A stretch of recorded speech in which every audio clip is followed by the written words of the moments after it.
이 아침 우리에게 주시는 하나님의 말씀 역대상 18장입니다. 제 18장.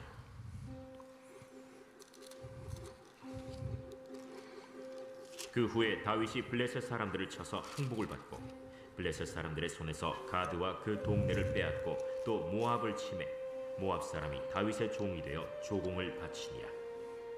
소바 왕 하닷에셀이 유브라데 강가에서 자기 세력을 펴고자 하매 다윗이 그를 쳐서 하맛까지 이르고 다윗이 그에게서 병거 1000대와 기병 7000명과 보병 20000명을 빼앗고 다윗이 그 병거 100대의 말들만 남기고 그 외의 병거의 말은 다 팔의 힘줄을 끊었더니 다메섹 아람 사람이 소바 왕 하닷에셀을 도우러 온지라.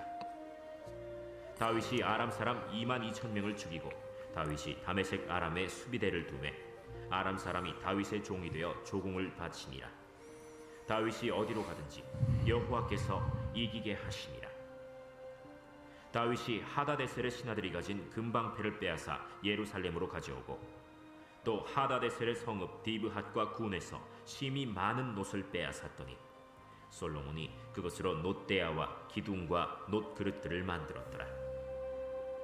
하맛 왕 도우가 다윗이 소바 왕 하닷에셀의 온 군대를 쳐서 무찔렀다 함을 듣고 그의 아들 하도람을 보내서 다윗 왕에게 문안하고 축복하게 하니 이는 하닷에셀이 벌써 도우와 맞서 여러 번 전쟁이 있던 터에 다윗이 하닷에셀을 쳐서 무찔렀습니다. 하도람이 금과 은과 놋의 여러 가지 그릇을 가져온지라.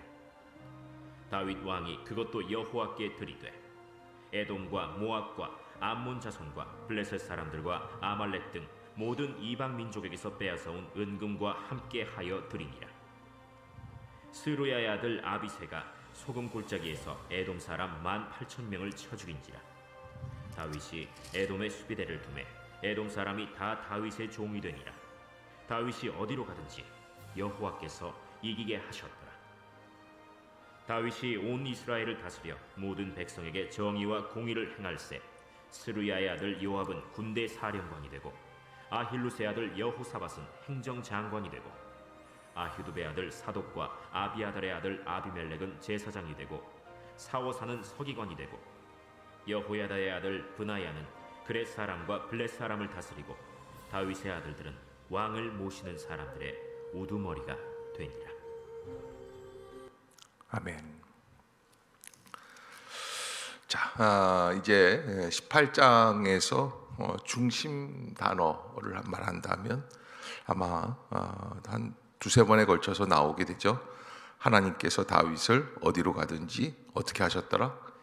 이기게 하셨더라. 6절에 보면 제가 읽어드릴게요.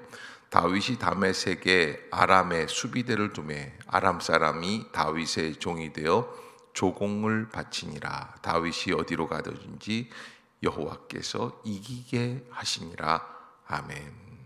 사실은 다윗은 하나님 앞에 성전까지도 지어서 드리기를 원했어요. 그게 이제 다윗의 진정한 마음입니다. 그런데 하나님께서는 그것을 어떻게 하셨어요? 막으시는 거예요. 왜냐하면 하나님의 계획이 따로 있으시기 때문에 그렇다.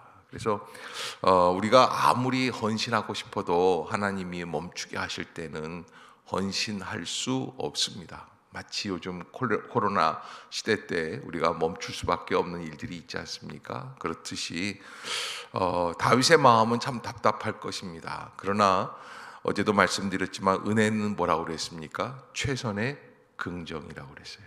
그래서 다윗은 하나님이 자기에게 주신 바 멈추라고 하시는 것들을 생각하지 않고 주신 바 은혜의 긍정을 찾아나가고 있어요. 어저께 17장에서 다윗이 나는 누구 오며 내 집은 무엇이기에 나는 누구 오며 내 집은 무엇이기에 나에게 이렇게 여기까지 이르게 하십니까? 라고 하는 그 놀라운 고백을 가지고 주님을 찬양하는 모습을 보게 돼요. 그러니까 다윗은 어떤 일이 있어도 결국에는 결론이 뭐예요? 찬양이에요. 그 찬양이 나올 수 있었던 것은 최선의 긍정을 붙잡은 거고, 최선의 긍정을 붙잡는 것은 은혜를 사모하는 삶이 되기 때문에 그러는 거예요. 그래서 은혜라는 것은 어두운 밤하늘에도 어두움을 탓하는 것이 아니라 밝은 별들을 바라볼 수 있는 눈이다. 굉장히 멋있는 얘기인데 여러분들이 별로 감동이 없이 듣고 있는데, 어두운 밤하늘 아래에서도 어두움을 탓하는 것이 아니라 뭐라고요? 별들을 바라볼 수 있는 눈이에요. 그런 마음이 있어야지 되는 거예요. 그게 최선의 긍정이에요. 자, 이렇게 전천후식 하나님 앞에서의 은혜의 신앙, 이게 이제 하나님께서 그걸 딱 막으실 때 마귀는 어땠을까요? 됐다. 이게 이제 다윗에게 탁 가게 되면 다윗은 이걸로 어떻게 돼요? 시험에 들 거야. 코가 쭉 나오겠지. 그래서 이제 하나님을 별로 찬양 안 할 거야. 그랬는데 어떻게 됐어요? 마귀의 판단을 뒤집은 거예요. 오히려 찬양하는 거예요. 여러분 욥 보세요. 욥기에서 보면은 욥이 하루아침에 10명의 자녀들을 다 잃어버리고 지금 동방에서 제일 큰 부자였던 자기의 전 재산을 다 잃어버립니다. 그런데 그 하루아침에 다 잃어버린 것을 가지고 뭐라 그럽니까? 주시는 이도 여호와시요 도로 취하시는 이도 여호와시니 오직 여호와께만 영광을 돌릴지어다. 찬양하는 거예요. 그리고 이 반전시키는 은혜가 없으면 하나님 앞에서 결코, 그래서 제가 어제도 말씀드렸어요. 뭐 내일은 국민 가수인가 그거 얘기하면서까지 김유아라고 하는 7살짜리 아이가 있는데 천재라고 그러더라. 근데 우리도 신앙에 있어서 천재가 되어야지 된다. 여러분, 신앙의 천재는 뭘까요? 신앙의 천재는 뭘까요? 해석하는 힘이에요. 해석이 없으면 우리의 마음에 남는 게 없어요. 하나님은 계속 하나님의 말씀을 하세요. 그런데 우리가 그 해석을, 그 말씀을 내가 믿음으로 해석해서 받아들이는 마음. 믿음 좋은 백부장이 뭐라고 그럽니까? 말씀만 하시옵소서. 그러면 내게 이루어지이다. 말씀으로. 그러니까 여러분, 우리가 고백할 수 있는 것은 해석의 능력이에요. 우리가 하나님 앞에서 하나님을 기쁘시게 해 드릴 수 있는 가장 강력한 에너지는 뭐다? 해석이에요. 우리가 어떻게 해석하느냐. 그러면 좋을 때 돈이 갑자기 500만 원이 생겼어요. 무슨 일이 생겨서 아이가 학교에 입학. 그러니까 이런 것들 그러니까 다이렉트라고 그러죠. 직접적인 원인이 있을 때 해석하는 건 누구나 못하겠어요. 근데 천재는 그게 아니에요. 어려움을 축복으로 바꿀 수 있는 것은 해석이에요. 그래서 오늘 18장에서 어려움을 축복으로 바꾸는 첫 번째 사건이 기록이 되어 있어요. 1절에 보면 그 후에 다윗이 블레셋 사람들을 쳐서 항복을 받고 블레셋 사람들의 손에서 어디와? 가드와 그 동네를 빼앗았다라고 기록이 되어 있어요. 왜 하필 가드일까? 여러분, 이 사무엘상에 보면 다윗이 사울 왕에게 쫓기면서 도망갔던 동네가 어딜까요? 가드예요. 우리로 말하면 개성시장이 됐어요. 개성으로 가서 시장이 된 거예요.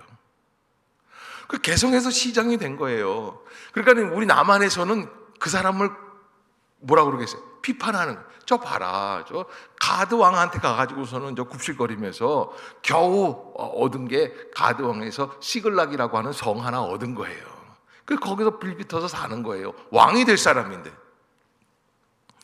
얼마나 창피했을까? 얼마나 부끄러웠을까? 자기 동족들한테는 자기가 가드에서 시글락성을 지키는 성주라는 이야기를 하고 싶지 않았겠지. 그게 수치예요. 그런데 하나님께서 놀라운 은혜를 주시는 것은 그렇게 하나님 앞에서 해석의 천재가 되기 시작을 하니까 하나님은 어떤 은혜를 주시느냐? 과거의 수치였던 그 가드를 어떻게 하는 거예요? 가드를 빼앗을 수밖에 없어요. 왜? 다윗이 블레셋에서 제일 잘하는 동네가 어느 동네예요? 가드예요. 가드를 너무 정확하게 알아요. 손바닥 보듯이 알고 있어요. 어디를 공격해야 되고 어떤 장수가 약하고 어떤 지역으로 가면 우리가 승리할 수 있다는 걸 분명히 알게 돼요. 그걸 보면서 하나님은 과거에 수치였고 부끄러웠던 것도 어떻게 해주세요? 그게 때가 되니까 바꾸시는구나. 여러분, 여기에 나오는 모든 역사들, 18장에 나오는 역사, 하나님은 완전히 반전시키시고 계시는 역사다. 과거에 이스라엘을 괴롭혔던 민족들입니다. 짓밟았던 사람들입니다. 에돔도 그렇고 여기 나오는 아랍 나라들도 그렇고 다 모든 이 전 세계라고 할 수 있는 이 나라들을 하나님은 짓밟을 수 있는 은혜를 주시는 거예요. 누구에게? 해석자라는 다윗에게. 그래서 여러분, 우리가 하나님 앞에서 은혜를 잊기 원하느냐, 은혜가 계속 유지되기를 원하느냐, 그러면 뭘 해야지 된다? 해석을 잘해야지 돼요. 지금 내게 이루어지는 일들이 하나님 앞에서 내가 어떻게 해석해야 될 시간이냐. 그러니까 여러분, 좋은 거는 좋게 해석하고 나쁜 거는 나쁘게 해석하고 이러지 마세요. 절대 원리가 있어야지 돼요. 뭐예요? 최선의 긍정이에요. 그게 은혜예요. 우리는 하나님 앞에서 이쳤다 저쳤다 이렇게 따질 때가 아니에요. 하나님이 주시는 은혜를 우리는 온전히 믿음으로, 은혜로만, 긍정으로만, 아멘, 아멘. 여러분, 꼭 그렇게만 바라볼 수 있기를 주의 이름으로 축복합니다. 그러면 좀 미련하게 보이고 바보스럽게 보일 때도 있을 거예요. 어리석어 보일 때도 있을 거예요. 그러나 마침내 승리하게끔 되어 있습니다. 그것이 믿음입니다. 18장에서 다윗은 과거 이스라엘 사사기 시대를 통해서 사울 왕 때까지, 사울 왕 때는 못했습니까? 다른 일이 없어요. 그죠? 나라를 지키면서 다윗에게 왕자를 빼앗기지 않으려고 발버둥 치는 사울 왕밖에는 없었어요. 그런데 이제 하나님께 모든 것을 맡긴 다윗이 되니까, 해석의 천재가 되기 시작을 하니까 하나님은 전 세계를 아우를 수 있는 축복을 주시는 거예요. 그래서 여러분, 제일 큰 문제는 뭐예요? 해석에 있어요. 사랑의 큰 문제는 뭔 줄 아세요? 사랑의 큰 문제, 해석이에요. 저 남자가 나한테, 그래서 뭐 노래 가사에 그 눈빛이 무엇을 말하는지 뭐 이런 거 있잖아요. 뭘 얘기하는지를 알아야죠. 해석을 잘해야 사랑도 주거니 받거니 케미가 있는 거예요. 아니, 저 사람은 나를 좋다고 그러지만 은근히 얘기한 건데 그걸 이해를 못 해가지고서는 답답한 사람들이 있다는 거예요. 그래서 여러분, 해석이라는 것이 인생을 살아가는 데 있어서 어떤 비율을 차지하는가 굉장히 크고 중요한 일이다. 나에게 있어서는 전부가 될 수도 있다는 거예요.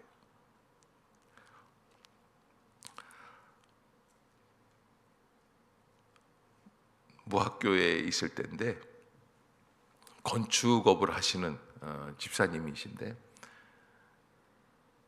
교회 건축, 성전 건축이 시작이 되는데 그 집사님이 한 1억 정도 헌금을 작정을 해주셨는데 망하셨어요. 건축업을 하다가 망하는 거예요. 완전히 부도가 나요. 자, 이제 부도가 나고 망했으니까 그럼 이제 앞이 안 보입니다. 50대 후반에 망하신 거니까. 굳이 담임 목사님을 찾아와서 뭐라 그러냐면 기도를 받고 가는 거예요. 목사님, 저 기도해 주세요. 제가 지금 부도가 나서 망했습니다. 제가 지금 당장에 성전 건축 헌금 약정한 것도 지금 낼 수 없는 상황이 됐습니다. 그러나 반드시 제가 재기가 되면 하나님이 나에게 다시 한번 그 사업을 경영할 수 있는 길을 주신다면 나는 반드시 약정한 것은 갚도록 하겠습니다. 저는 건축을 하다가 이제 제가 여기 이제 임마누엘 교회에 청빙을 받아서 왔기 때문에 그 집사님이 사실은 궁금했어요. 그래서 그 담임 목사님께 여쭤봤어요. 나중에 그 집사님이 어떻게 됐습니까? 그거 이상하지. 건축 끝나니까 회복이 돼요. 교회 건축 다 끝났는데 회복이 되는 거예요. 자, 건축 헌금을 무학계 성도들이 어마어마하게 냈었어요.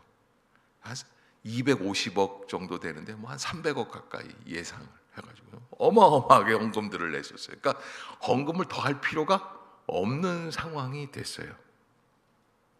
그런데 그 집사님이 사업이 제기되자마자 가장 먼저 담임 목사님을 찾은 거예요. 목사님, 제가 사업이 제기가 됐습니다. 이제 헌금 드릴 수가 있습니다. 집사님 부족한 게 없는데 다 냈는데. 자, 그러면 이게 뭐예요? 해석을 잘 해보세요. 하나님이 어떻게 하라는 거예요?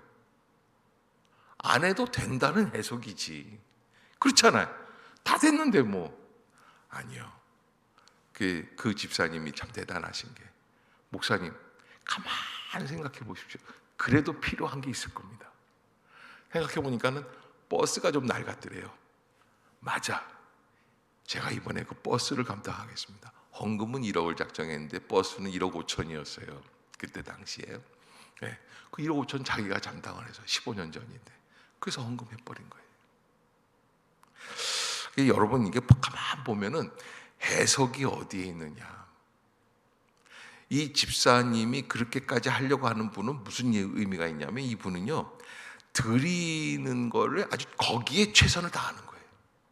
그냥 무슨 일이 있어도 드려야지. 그러니까 여러분, 무슨 일이 있어도 드려야 된다고 하는데 하나님이 어떻게 하시겠어요? 회복시키시죠. 무슨 일이 있어도 내 걸로 취하려고 하는 사람이 있어요. 오늘 본문에 보면은요, 다윗이요, 그 모든 전 세계를 정복하고 어떻게 합니까? 무슨 일이 있어도 하나님께 다 드려요.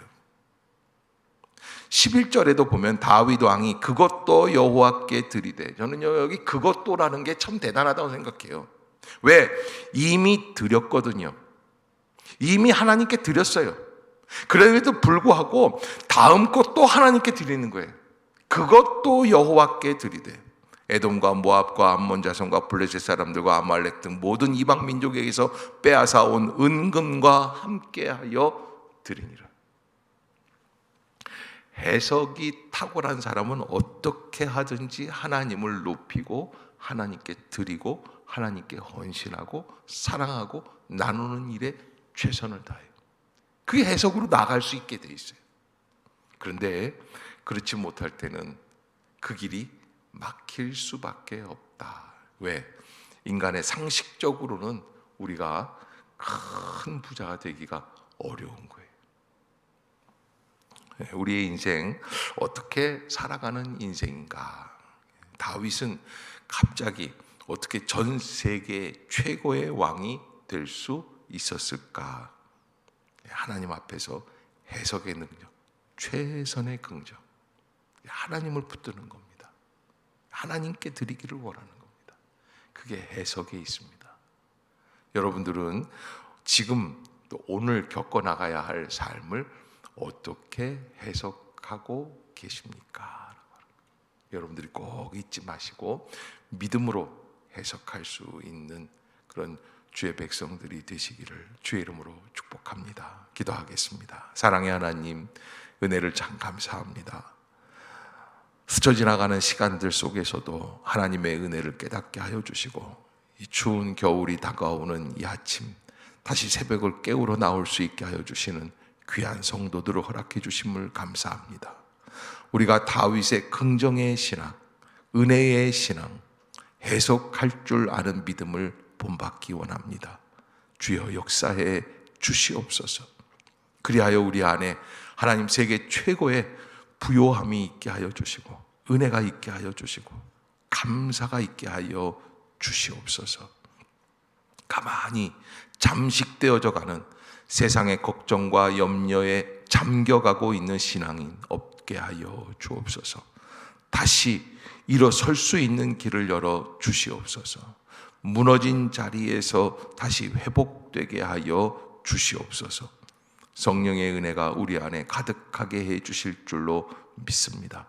주님만 바라보는 복된 아침 되게 하여 주옵소서.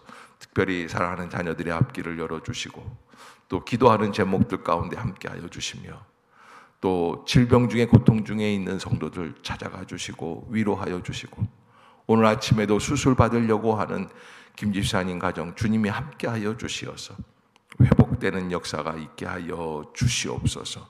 주께서 인도해 주실 줄로 믿습니다. 예수님의 이름으로 기도드리옵나이다. 아멘. 하늘에 계신 우리 아버지여, 이름이 거룩히 여김을 받으시오며 나라가 임하옵시며 뜻이 하늘에서 이룬 것 같이 땅에서도 이루어지이다.